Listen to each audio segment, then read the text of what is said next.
की जा रही है, गलत कार्रवाई की जा रही है? वो पहली बात तो वो मकान हमारे पिताजी के नाम से था, जिसको गिरा भी दी है ये अवैध नक्शा दिखा करके।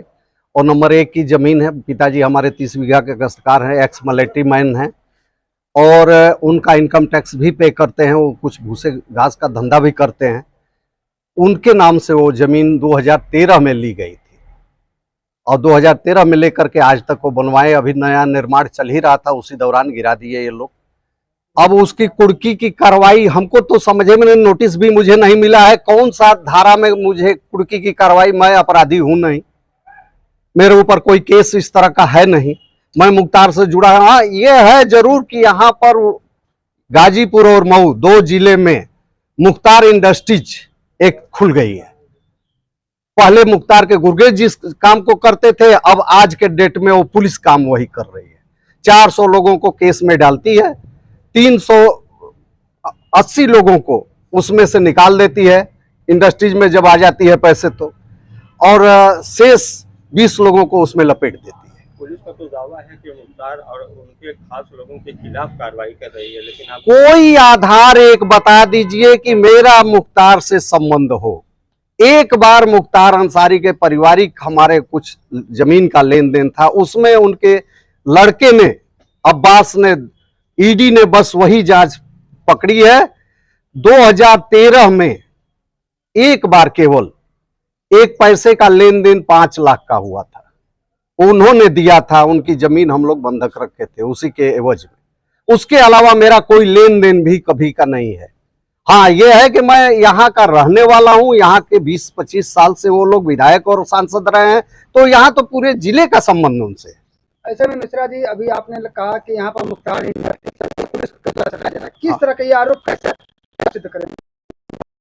यहाँ तो 2 लोग आए थे उस इंडस्ट्रीज के, दोनों लोगों का नाम अगर कहिएगा तो ले लूंगा, न कहिएगा तो नाम नहीं लूंगा। उन लोगों की नौकरी खतरे में पड़ जाएगी तो अच्छा भी नहीं है नाम लेना।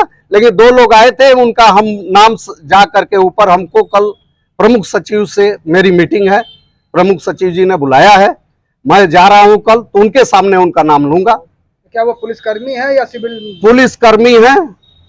क्या डिमांड कह रहे थे कि हमको कुछ पैसा दो तो तुम्हारे ऊपर कार्रवाई नहीं होगी, नहीं तो तुम भी जिस तरह मऊ गाजीपुर में कार्रवाई तमाम लोगों पर हो रही है आप पर भी होगी। तो वो तो इंडस्ट्रीज 4 लोगों को धमकाता है, दिखाता है मीडिया में, और 100 लोगों से वसूली करता है।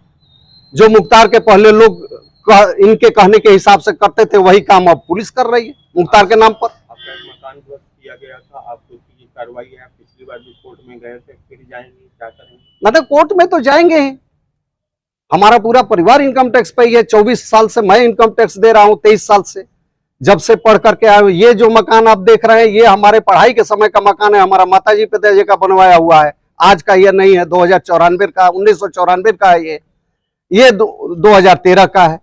तो आप इनका इनकम टैक्स देख लीजिए, आप लोग इनका जमीन जायदाद देख लीजिए। क्या इतनी भी क्षमता नहीं थी इनकी कि अपना मकान में एक्स मिलिट्री मैन भी रहे हैं? ये